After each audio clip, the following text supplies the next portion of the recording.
खट्टी डकार। पिछले कुछ दिनों से शर्मा परिवार में कमला की खट्टी डकारों ने पूरे परिवार की शांति छीन ली थी। सुबह उठते ही उसकी खट्टी डकारें पूरे घर में गूंजने लगती थी। एक रात जब सब शांति से सो रहे थे तभी अचानक कमला की जोरदार डकार से अजय और नीता की नींद खुल जाती है। अरे ये क्या हुआ, भूकंप आ गया क्या? अरे नहीं, ये तो माँ जी की डकार की आवाज थी। दोनों उठकर आंगन में आकर देखते हैं तो कमला वहां टहल रही होती है। माँ जी, आप इतनी तेज डकार ले रही हो कि अजय को लगा भूकंप आ गया। क्या मतलब है तेरा? मैं क्या जानबूझकर डकार ले रही हूँ? अरे नहीं माँ, ये तो बस। चुप कर, हमेशा बहू की तरफदारी में लगा रहता है। नीता और अजय ने एक दूसरे की तरफ देखा और दोनों अपने कमरे में चले गए। अगली सुबह नीता किचन में चाय बना रही थी, तभी पीछे से अचानक अरे माँ जी, आपकी तबीयत ठीक है ना? पिछले कुछ दिनों से रोज खट्टी डकार मार रही हो। अरे बहू क्या करूं, ये अपने आप आ रही है। अच्छा, अब क्या ये गैस की दिक्कत भी अपनी मर्जी से होने लगी? तो मजाक उड़ा रही है? अगर तेरे साथ ऐसा होता तब तुझे पता चलता। मुझे क्यों होगी गैस? मैं तो अपने खाने पीने पर लगाम लगा के रखती हूँ। क्या मतलब है तेरा? मैं बेलगाम घोड़ी हूँ? नहीं माँ जी, मैंने ऐसा कब कहा? अरे सब समझती हूँ, तेरी एक नजर मेरे खाने पर ही लगी रहती है। तभी बातें करते करते अचानक कमला को एक और खट्टी डकार आ जाती है। अब नीता ने गुस्से में पल्लू से अपना मुंह ढका और बोली, हाय राम माँ जी, इस बार अगर आपकी डकार की वजह से मेरी चाय गिर गई ना तो मैं सच में रो दूंगी। बहू तो इतना ड्रामा क्यों कर रही है? माँ जी, डकार आप ले रही हो लेकिन सिर दर्द मेरा हो रहा है। अगले दिन संडे को सब लोग आंगन में बैठे थे। राम प्रसाद अखबार पढ़ रहा था, अजय मोबाइल चला रहा था और नीता सब्जियां काट रही थी। माहौल शांत था, लेकिन तभी अचानक ये भगवान, ये डकार तो मुझे मार के ही दम लेगी। क्या इतनी गंदी बदबूदार डकार। कमला, तूने क्या नाश्ते में मूली के पराठे खाए थे? मैंने इन डकारों की वजह से नाश्ता करना ही बंद कर दिया है और तुमको मूली के पराठे याद आ रहे। पता नहीं पापा जी, माँ जी को कुछ दिनों से क्या हो गया है। इनको बार बार खट्टी डकारें आ रही हैं। मैं तो इनसे दुखी हो चुकी हूँ। अच्छा बहू, डकार से या अपनी सास से? दोनों से। अरे नहीं नहीं, मैं इन खट्टी डकारों से परेशान हूँ। तभी कमला को एक और जोरदार खट्टी डकार आई, जिसने माहौल को और खराब कर दिया। हे भगवान, ये क्या था? माँ प्लीज अब तो कंट्रोल करो। माँ जी, आपकी डकारों से मेरी सब्जियों में खटास आ जाएगी। अरे तुम सब मेरा मजाक उड़ा रहे हो, मैं खुद कितनी परेशान हूँ। कमला की खट्टी डकारों ने घर के माहौल को गंदा कर दिया। ना कोई चैन से कुछ खा पाता, ना कोई ढंग से बैठ पाता। तभी एक दिन पड़ोस की सविता कमला के घर आकर कहती है, अरे ओ कमला, ये क्या माजरा है? तेरा घर तो खट्टी बदबू से भरा हुआ है। सविता बहन, तुमने सही पहचाना। कमला की वजह से हमारी जिंदगी अब खट्टी हो गई है।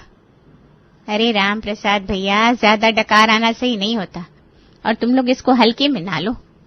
सविता आंटी, अब आप ही कुछ बताओ, हम लोग क्या करें? पूरा घर अब किसी भी हालत में इस समस्या से छुटकारा पाना चाहता था, इसलिए सबसे पहले घरेलू नुस्खे अपनाने की योजना बनाई गई। मैंने बहुत से ऐसे घरेलू नुस्खे सुने हैं जिससे कमला की डकार वाली दिक्कत खत्म हो सकती है। अरे तो बता ना, मैं कब से इनसे परेशान हूँ और तुम सब हो कि मेरा मजाक बनाने में लगे हो। देखो तो इस कमला को मुंह से डकार मारे बिना चैन नहीं आ रहा, लेकिन इसकी बकवास में कोई कमी नहीं आई। एक बार सही हो जाने दो। तुम सबको मजा ना चखाया तो मेरा नाम भी कमला नहीं। रहने दीजिए पापा जी, वरना सबका गुस्सा माँ जी मेरे ऊपर ही निकालेंगी। अब सविता घरेलू नुस्खे बताकर चली जाती है और अगली सुबह नीता ने अदरक, अजवाइन और तुलसी का काढ़ा बनाया। उसके इस काढ़े से पूरा किचन महक गया। माँ जी, इसे पी लीजिए, इससे खट्टी डकारें खत्म हो जाएंगी।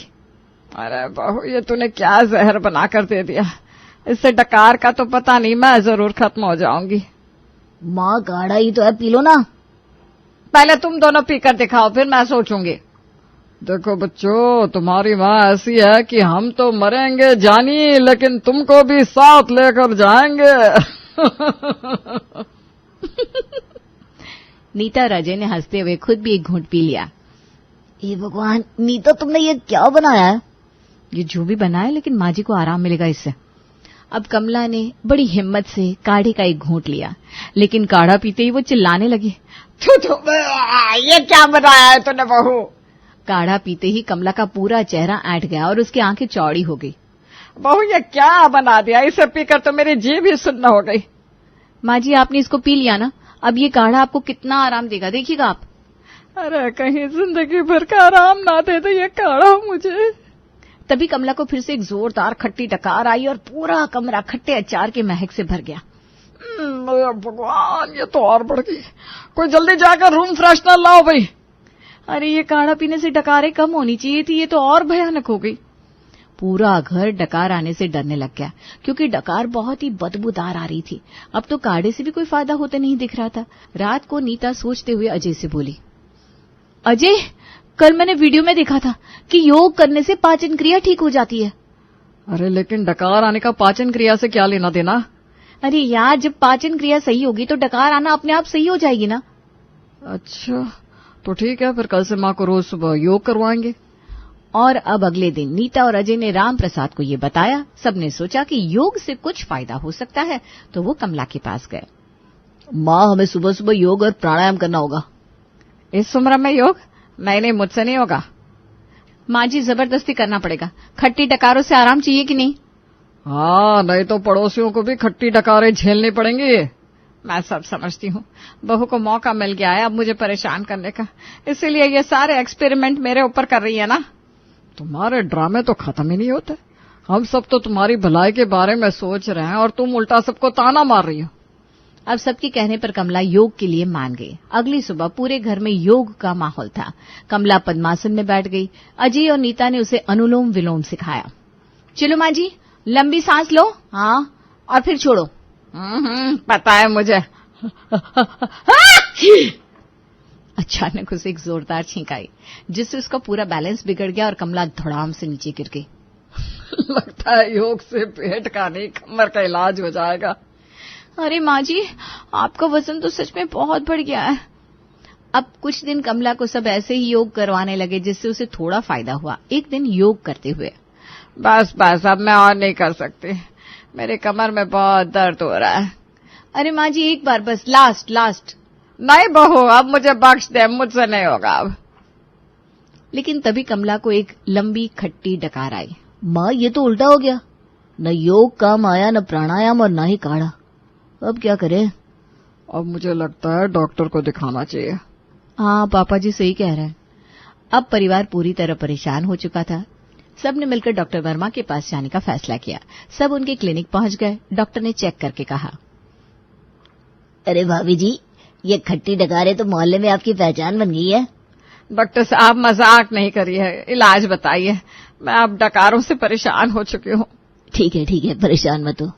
डॉक्टर वर्मा ने पूरा चेकअप किया और गंभीर आवाज में बोले, देखिए, कोई बड़ी दिक्कत नहीं है, बस आपको खाने की आदत बदलनी होगी। मतलब? रात में भारी खाना मत खाइए, मसालेदार चीजें बंद कर दीजिए। मतलब मैं रात का खाना भी नहीं खा सकती? अगर खट्टी डकार से छुटकारा पाना है तो रात में बिल्कुल हल्का खाना खाइए।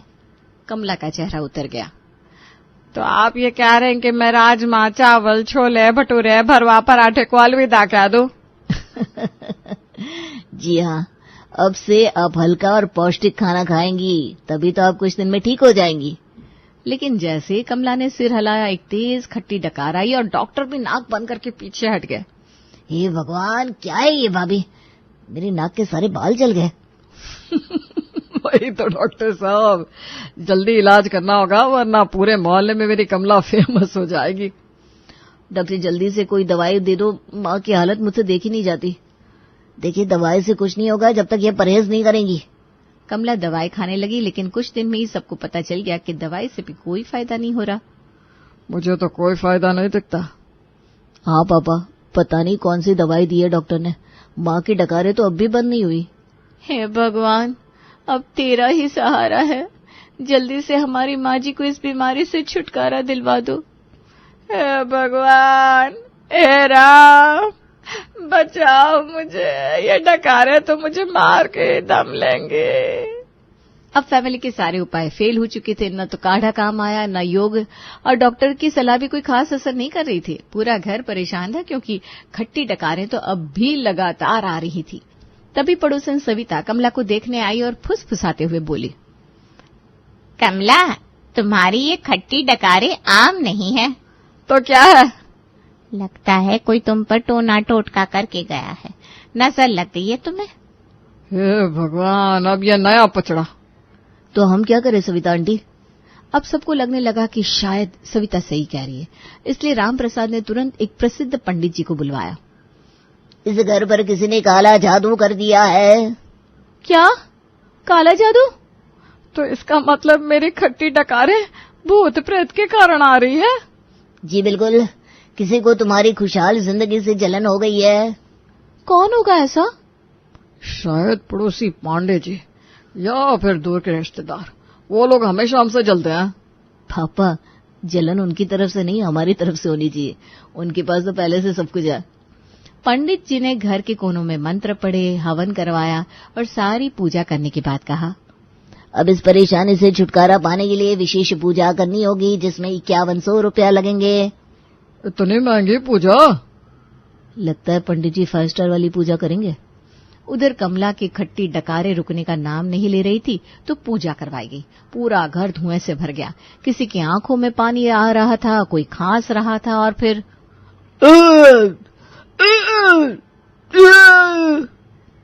हे भगवान, फिर से। कमला ने इतनी जोरदार खट्टी डकार मारी कि पंडित जी नाक दबाकर पीछे हट गए।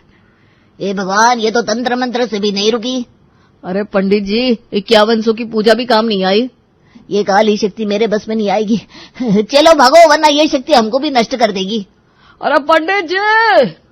अब घर वाले समझ गए कि पूजा भी फेल हो गई। अब सविता और नीता ने सोचा कि शायद किसी की बुरी नजर लगी है। मुझे लगता है कमला पर किसी की गंदी नजर पड़ गई है। हाँ, हमें नजर उतारनी होगी। अब क्या करोगी बहू? बस माँ जी, आप चुपचाप बैठिए। पहले लोहे की कील जलाकर घर के चारों कोनों में रखी गई। फिर कपूर और नींबू मिर्ची जलाया गया। पूरा घर अब नजर उतारने की अजीब सी महक से भर गया। हे भगवान, अब घर में खट्टी डकारों के साथ जलती मिर्ची की बदबू भी मिल गई। पापा, अब तो हम सांस भी नहीं ले सकते।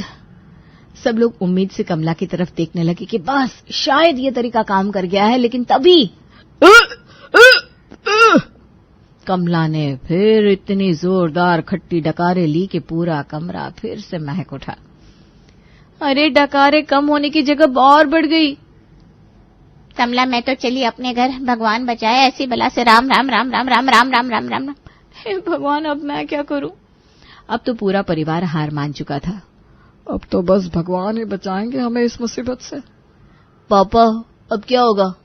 कुछ नहीं बेटा, रात होने वाली है, सब सो जाओ, कल देखेंगे अब क्या करना है। ठीक है पापा जी, चलो अजय। रात के समय जब सब गहरी नींद में थे, तभी अचानक नीता की आंख खुली। उसने महसूस किया कि किचन से कुछ अजीब सी आवाजें आ रही हैं। अरे, ये कैसी आवाजें हैं? शायद मेरा वहम है। लेकिन जब आवाजें बंद नहीं हुई तो वो सावधानी से उठकर बैठ गई। अजय, उठो ना, कुछ गड़बड़ लग रही है। क्या हुआ? भूत प्रेत देख लिया क्या? अरे देखो ना, किचन से आवाजें आ रही हैं। अजय पहले तो हंसी में टालने वाला था, लेकिन जब उसने वही आवाजें सुनी तो वो झट से उठकर नीता के साथ दबे पांव किचन की ओर बढ़ा। नीता, शांत रहना, धीरे से चलो, किचन में चलकर देखते हैं माजरा क्या है। हाँ ठीक है। दोनों दबे पांव किचन की ओर गए। जैसे ही अजय ने दरवाजा खोला और जो देखा, दोनों की आंखें फटी की फटी रह गई। माँ जी, आप इस वक्त यहाँ? कमला किचन में बैठी हुई थी और रात के बचे हुए खाने पर टूट पड़ी थी। रोटी के साथ अचार, चावल, ढेर सारा घी, दाल में मसालेदार तड़का और ऊपर से पापड़। इतना ही नहीं, मिठाई का डिब्बा भी खुला पड़ा था। माँ जी, ये क्या कर रही हैं आप? माँ, तो यही वजह है आपकी खट्टी डकार की। आप रोज रात में छुपकर खाना खाती हैं। कमला ने एकदम घबराकर मुंह में भरा खाना जल्दी जल्दी निगला और फिर शर्माते हुए बोली, अरे वो थोड़ा सा भूख लगी थी तो सोचा हल्का फुल्का कुछ खा लूं। हल्का फुल्का? माँ जी, ये खाना देखकर तो कोई पूरी शादी की दावत समझेगा। अब समझ में आया कि दिन भर ये खट्टी डकारों का असली कारण क्या है। कमला ने मासूमियत भरी नजरों से दोनों को देखा, फिर धीरे से एक और निवाला मुंह में डाल दिया। माँ जी, रात में बार बार खाने से ही आपको गैस की समस्या हो रही है। और हम यहाँ काढ़े, हवन, डॉक्टर और तांत्रिकों के चक्कर में पड़े थे। अरे लेकिन मैं क्या करूं, भूख लगती है तो नींद नहीं आती। अब तो अजय और नीता को गुस्सा और हंसी दोनों मिल गए। दोनों ने आवाज देकर राम प्रसाद को बुला लिया। अब घर में फाइनल डिसीजन लिया गया। आज से कोई रात में खाने के लिए किचन में नहीं जाएगा। माँ, आपको अपनी सेहत का ध्यान रखना चाहिए। अगर आपको खट्टी डकारों से छुटकारा पाना है तो ये आदत छोड़नी होगी। मैं आपको हर रात हल्दी वाला दूध दूंगी, लेकिन आपको ये चोरी छुपे खाना बंद करना होगा। ये सब सुनकर कमला सोच में पड़ गई। फिर उसने गहरी सांस ली और कहा, ठीक है, मैं कसम खाती हूँ अब से रात में खाना नहीं खाऊंगी। पक्का ना माँ जी? आप सच बोल रही हो? अब क्या तुझे लिख कर दूं? माँ, अब तो हम सबको आपकी ये दिक्कत की वजह पता चल गई है। अब तो मान जाना, रात को चोरी छुपे खाना मत खाना प्लीज। पूरा परिवार खुश हो गया और सब सोने चले गए। लेकिन बात अभी यहीं खत्म नहीं हुई थी। अगली रात फिर से करीब 2:30 बजे, जब पूरा घर गहरी नींद में था, अचानक फिर से किचन में खटपट की आवाज आने लगी। नीता की फिर से आंख खुल गई। अब क्या हो रहा है? वो धीरे से बिस्तर से उठी और दबे पांव किचन की तरफ बढ़ी। उसे दरवाजे से झांक कर देखा तो उसका मुंह खुला का खुला रह गया। कमला फिर से किचन में थी और कुछ ढूंढ रही थी। उसे देखकर नीता ने लाइट जला दी। अरे बहू, तुम फिर आ गई? माँ जी, अभी कल तो आपने कसम खाई थी ना। बेटा मैं क्या करूं, मुझे भूखे पेट नींद नहीं आते। फिर खट्टी डकारों के साथ जीने के लिए तैयार रहिए। अच्छा ठीक है, मैं खट्टी डकार से ही काम चला लूंगी, लेकिन भूखे पेट तो नहीं सो सकती ना। माँ जी, आप महान है। अगले दिन जब ये बात नीता ने सबको बताई तो पूरा घर हंसी से गूंज उठा।